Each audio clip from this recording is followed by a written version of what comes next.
Before we begin, I have just a couple quick announcements. The first is I'd like to invite you to join us on Saturday, December 14th for a closing event for our hands-on gallery and Grandma's Attic.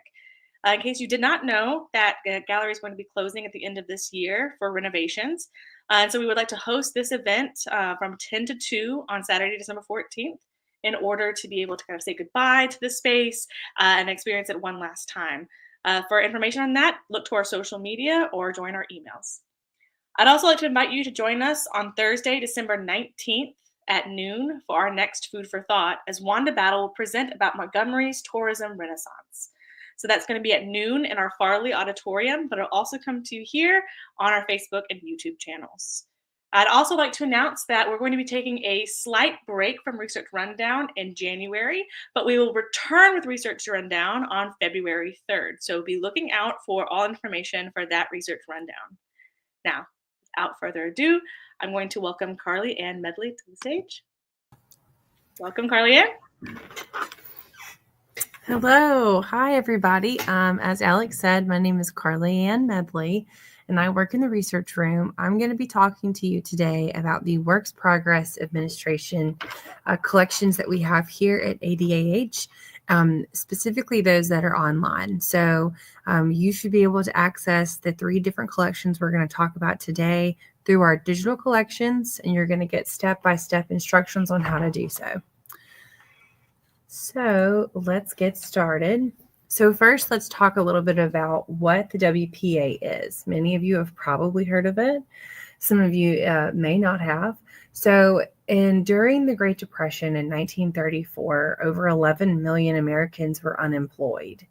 So the government created the Civil Works Administration, which is what it was originally called, to kind of help combat that. Later, it was renamed the Works Progress Administration. It started in 1935 as part of FDR's New Deal. It was created to stimulate the economy and provide useful work and maintain skills for unemployed persons. The WPA program lasted 8 years and employed over 8.5 million people. Wages ranged from $15 to $90 monthly. The average was about $41.51.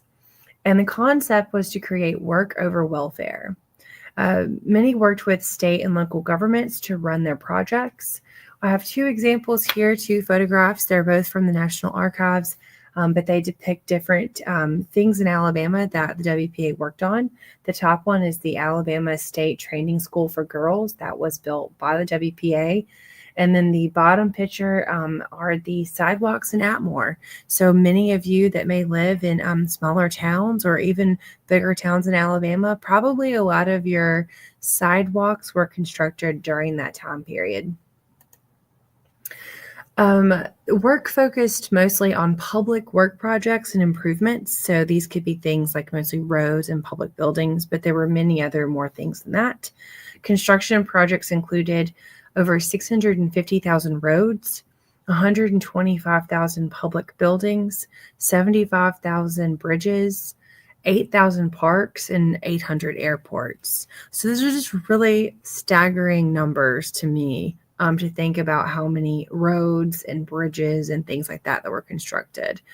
The WPA had subsidies such as the Federal Art Project, the Federal Writers Project, the Federal Music Project, and the Federal Theater Program.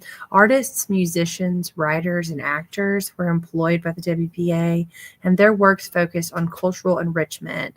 Over 2,500 murals were created during this period, and over 17,000 sculptures were created. You can see many of these around the U.S. Some are very famous. Many of these WPA artists were already kind of well-known in their own right, and some went on to become very well-known afterwards. American museums flourished during this time. They employed thousands of artists, architects, construction workers, and educators. Here you can see, this is an example from the Library of Congress. This is a WPA poster. It's doing something where they're using art. So this is done by the Federal Art Project, but it's promoting public health. So you can see that it's saying, hey, please don't kiss this baby. We don't want to spread germs. All right, so 13.5% of the WPA's employees were women. Women and men were paid the same wage, but they were not offered the same type of work. Women were often mostly offered lower paying work, while men were offered more high paying work. The WPA offered education programs for adults, which were very helpful for many of the individuals who lived in poorer areas. The WPA employed over 63,000 Alabamians. The National Youth Administration was a division focused on jobs for young people, and some 5 million had to seek assistance from state relief programs as the WPA could not employ everyone. In 1939, the name was changed to Works Projects Administration, so you can look for both. Appropriations were reduced due to mismanagement and abuse of the program by workers, and the WPA was terminated in 1943 due to the very low unemployment during wartime. Like I mentioned earlier, many buildings were constructed during this time. So in your own town that you live in, you probably walk by or drive by or visit a building weekly or daily that is a WPA building. Myself, I live in Greenville, and I walk past our city hall every day when I walk my dogs, me and my husband. As you can see here, there's my husband and our 2 dogs. And we were walking by City Hall, and I happened to read the historical marker across the street, and our City Hall was a WPA construction. So you just never know what's all out there. So now let's talk about the Works Progress Administration online collections that we have.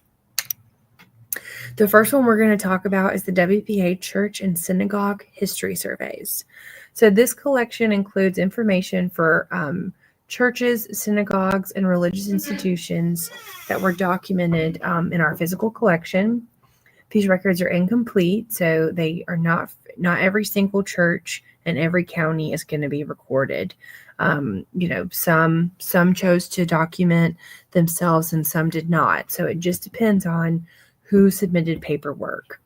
Only 42 counties are represented. For some, typically many of the counties, it is only the Episcopal or Jewish congregations that submitted paperwork.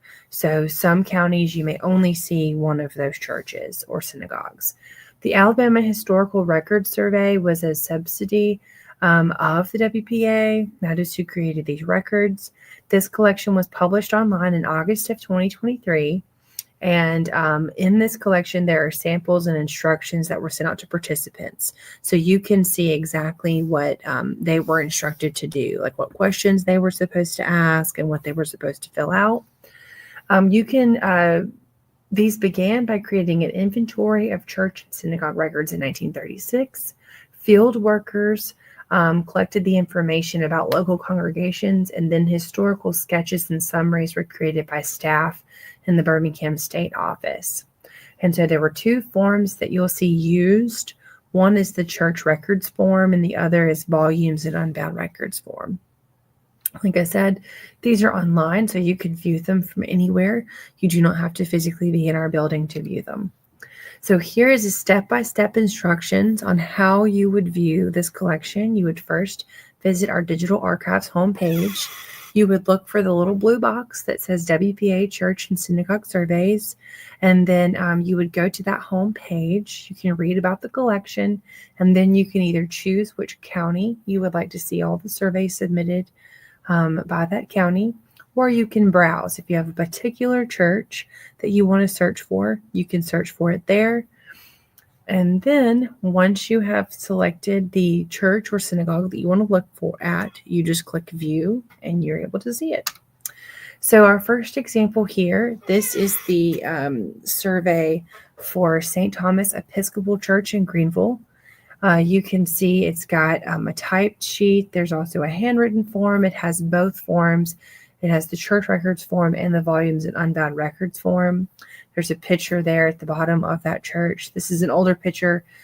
Today, there's another building that has been added to their property, but this is a building or a picture that might be from the maybe 60s or 70s. I'm not totally sure, but it's in our digital collections.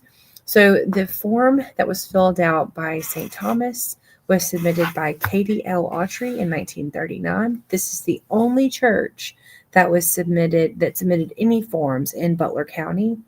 They contain about 44 pages of correspondence and forms and addendums. So you could have some collections are going to have just the church records form. Some will have the church records form, the volumes and unbound records forms, and then some will have addendums to them. This one has all of those things plus correspondence. And there were several, if I remember correctly, where it's just different editions of these forms where they filled them out multiple times. So you'll see all of those different variations there. But these typically will give you some history of the church, so they can be great for that. So you can kind of know when was the church started, maybe who was the first pastor or priest, and things of that nature. So another church we're going to look at, this one is in Montgomery. This is the Clinton Chapel or Old Ship African Methodist Church located on Holcomb Street. You can see two pretty pictures of that pretty church there. This is the only record they have for this is the church records form. There's no other additional forms for this church. It only contains 4 pages, and I believe there are some notes that go with it, but that's really it. And it was submitted by A.P. Foster in November of 1936. So finally, I did want to include one synagogue. So this is for the I'm going to say the name horribly. I should have looked it up. But the congregation of Judith Israel, located at the corner of High and South McDonough Street. It was located there until 1956, so it's no longer located there presently. They're in a different location now, so I didn't add a photograph because the photograph of the church now is not the way it would have looked at this time. I couldn't find a picture of the way that it looked in the 1930s. So this form was submitted by John P. Mills in June of 1939. There's 35 pages submitted. That includes the church records form, the volumes and unbound records form, notes and addendums. And then there were some of their files that contained information about their Hebrew school. I thought that was really interesting. So you can see more about when they were organized and things like that. You can really see why these can be really full of great information. So next we're going to talk about the WPA Alabama Writers Project. This is also part of our digital collections, and this collection was digitized by the Genealogical Society of Utah in 2007, and it was published online in 2014. So it has been available through our digital collections for about 10 years, and the collection is broken into 5 categories, and there is overlap between the different categories. So you will see sometimes when you're looking at different categories that you've already seen those records before. None of all of them fit in one box, so they do make it a little difficult to categorize. This is a great resource for local history and kind of to get an idea of what life was like during this era. This is part of the WPA's Federal Writers Project. It contains 145 folders, which is about 6,900 pages of material composed between 1936 and 1940. The primary topics are life stories, short stories, folklore, songs, and former slave narratives. And one thing I do want to note, we're going to talk about this again a little bit later. Remember the context in the era.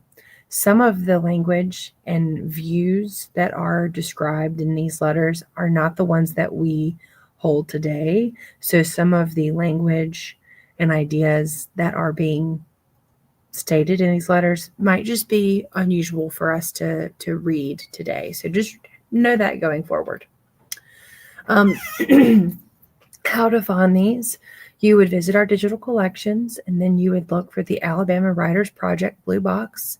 You would select that, and then you can browse all the images, or you can browse by topic, and then or you can advanced search if you have a particular topic you're looking for, or a particular author or county. You can type it in that advanced search bar. Once you've found the item that you would like to see, you would click View, and then you'll be able to view your item. So let's talk a little bit about folklore. So these are local beliefs, superstitions, customs, myths, and legends. This category contains about 66 folders. Not all counties are present. And there is a general information and instruction folder. So you can see here some examples. Like Lowndes County has 42 pages in its category. Mobile has 324. So folders. So 42 pages versus 324 folders. It's quite a big difference. As you can see, some counties are going to have much more content. Some counties don't have any. So the one on the left is a kind of a short story. It's about a haunted graveyard in Lowndes County. Well, I guess it's a myth that's been passed down. And then the one on the right, I really enjoyed it. It's superstitions. So it's a listing of superstitions. Each of these will tell you the author. And sometimes the author it'll give you like where they live. And sometimes there'll be different information. Like it'll say that it was maybe compiled by this person, because some of these are things that are local traditions and beliefs, local folklores, stories that have been passed down from generation to generation. So they're not really the author of this original idea, but they are the compiler of writing it down. So another category are former slave narratives. These are accounts from formerly enslaved persons. They do have a folder for general information and instructions, and some of these narratives can be very detailed, while others are much more vague. And there's only 26 folders, so not all counties are represented. And remember, remember the time and place. Remember that the person who's writing this down is probably going to be not the enslaved person themselves. It's going to be someone writing it down from their own narrative themselves. So just kind of remember that when you're going through it. Some of the language are going to be things that we really would not say today. But you can see here, there's two different examples. The one on the left is a formerly enslaved narrative about a man named Tom Brown. There's only one entry for him. And he is from Bullock County, and you can see it tells you who interviewed him and who talked to him. And then on the right, this is Colbert County. Colbert County has 108 pages of material, and this particular narrative is about a man named Reverend W.E. Northcross. And if I'm not mistaken, he had many, many, many pages associated with him. So there was a lot of information about that individual. So next are life stories. There are 25 folders total in this category, and there are separate instructions for writers for them to understand and kind of tells them what rules to follow. The instructions with this category are much more detailed than in previous categories. These are also broken down by county as well. So some examples, I have an example of the instructions here that you can see. And then on the other side, there's the life story of Lige Macy of Franklin County. And it's really written kind of like a short story. You'll see a lot of these kind of are. They kind of sound like a short story. Okay, so the next one are short stories. So most of these folders are organized by county, but some are organized by author. Some of these authors wrote many short stories, while some only wrote a few. Some wrote about several different counties, and some, wrote about just one place or one county. A lot of these folders just have one author. The Covington County Public Library has narrative reports, and they have weekly reports from all the Covington County libraries, which was kind of an interesting, it seemed kind of a random thing that was included in this form, but it was very, very interesting to me to see that. But these are very interesting. They are short stories, so they are going to be fiction, but they are very fascinating. And then you have songs. So folklore songs and legends folder. This one is far less organized than the other folders. Most of the folders in this category are also from the folklore section. So you'll see a lot of overlap with the song section and the folklore category. Some of the examples of songs and lyrics in this category you can see here. Usually the information is written about the author or legend associated with the song. So I have two examples here. But a lot of times there wasn't a lot of information associated with the writing. All right, so we're going to move on to the next digital collection with the WPA that you can see on our website. And this is really, this one was the inspiration for this entire research rundown. And it's one of my favorite collections that we have in the building and online. I absolutely love maps, and this one is just, I think, so interesting. It's just a very interesting thing that the WPA compiled, and I think that it, I wish we had them for every county, but we don't, unfortunately. So these are township maps of Alabama counties. It consists of township maps from 18 central and southeastern Alabama counties. They are drawn by WPA workers under the supervision of the State Highway Department engineer, Paul Grimes, and it's based on information compiled by the Alabama Relief Administration in 1936 from their county probate records. One thing that's so fascinating to me about this particular collection is that there would have been so much research that would have had to go into them creating these documents. And they are really fascinating. So like I said, it's not for every county, unfortunately, but they are fascinating. So to find these are a little trickier to locate than our other collections. So you would go to our digital collections and you would look for the maps and architectural drawings, blue box. You're going to click on that and you're going to see the home page for it. And then you have the option to browse by place or subject, or you can search. The best way to locate these township maps is to search. It would really be complicated for you to find these by browsing by place or subject. So I would highly recommend that you search. And you're going to go to the advanced search bar at the top right corner, and you're going to type in WPA Township. It's all you really will have to type in.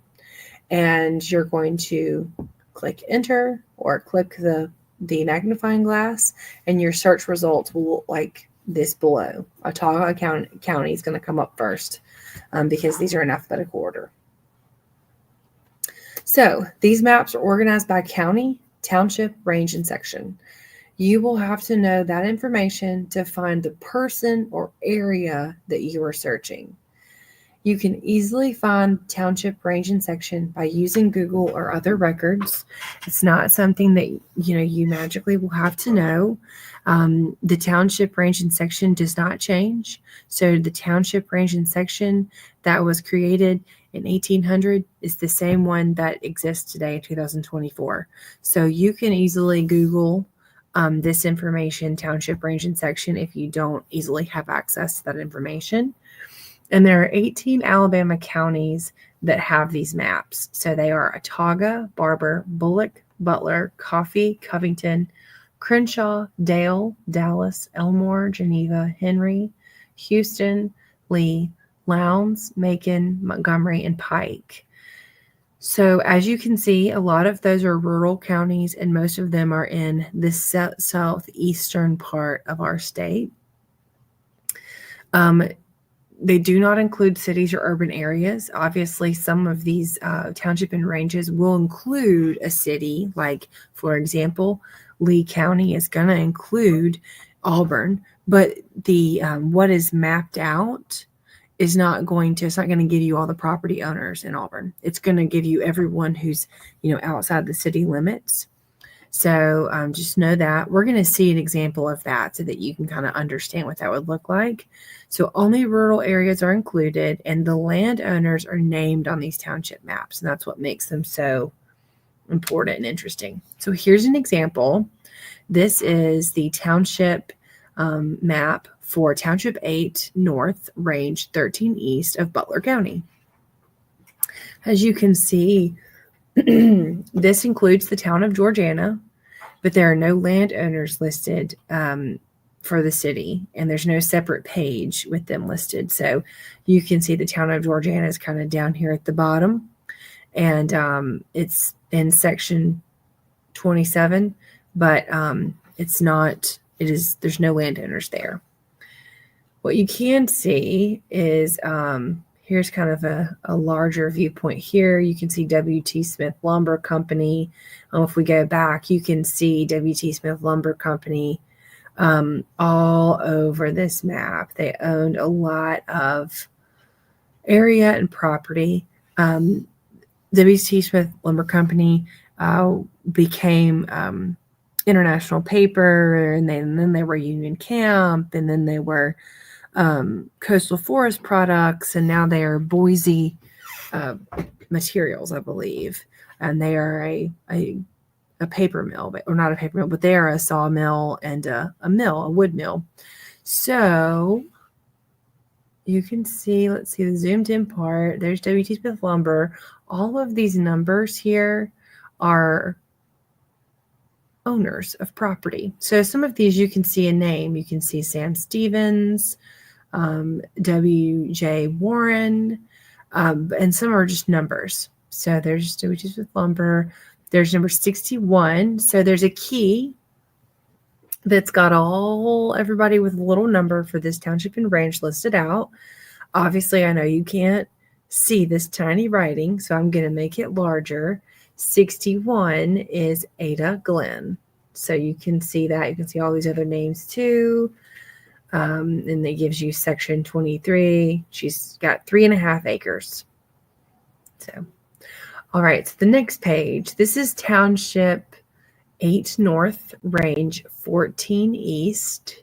You can again see that there is a lot of land owned by W.T. Smith Lumber. So this map has a key on the same page as it. So it doesn't have a separate key like the last image we saw. And there is a man named Lewis Ewing Jones who lived from 1894 to 1965.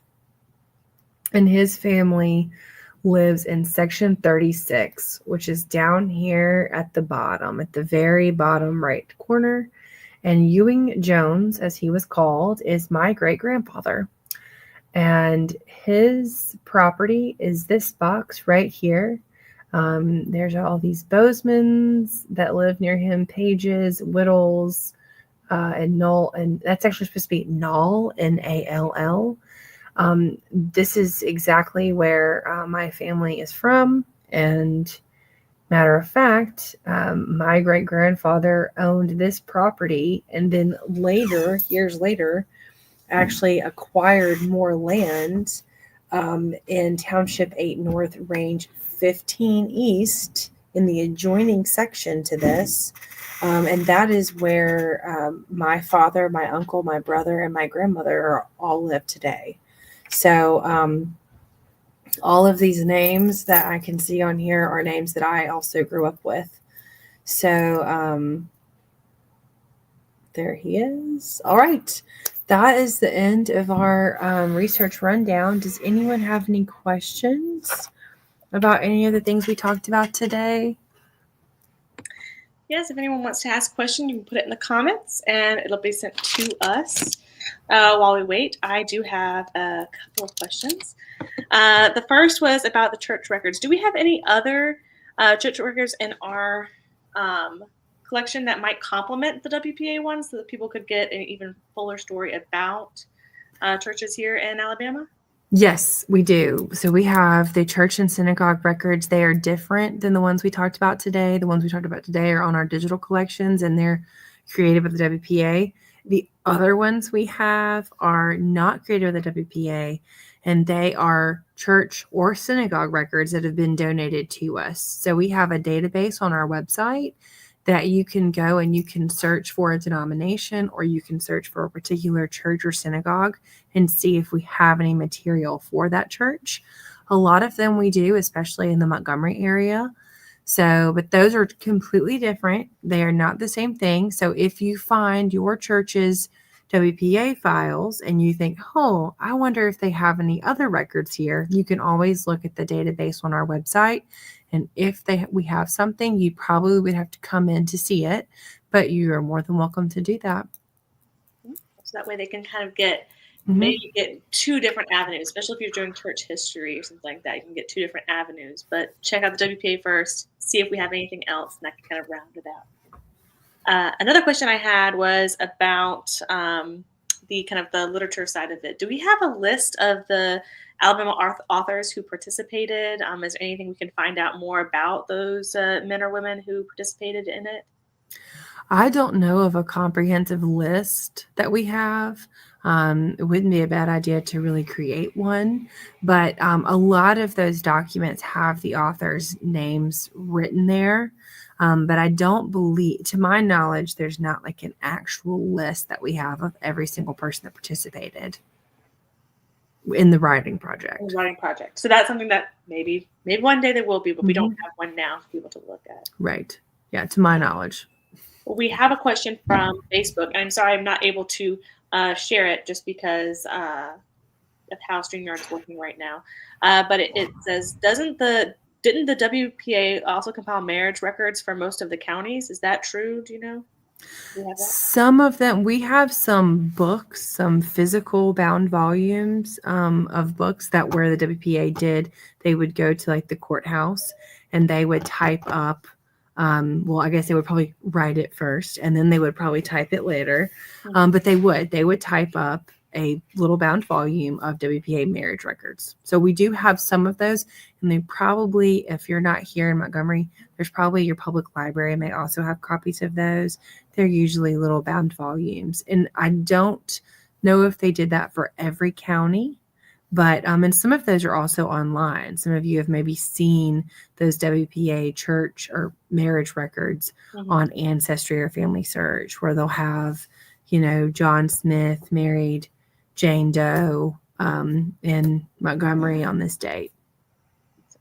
They can either come in person or check their public library, or maybe even check on Ancestry. Yes. But they're not going to be a part of our digital collection.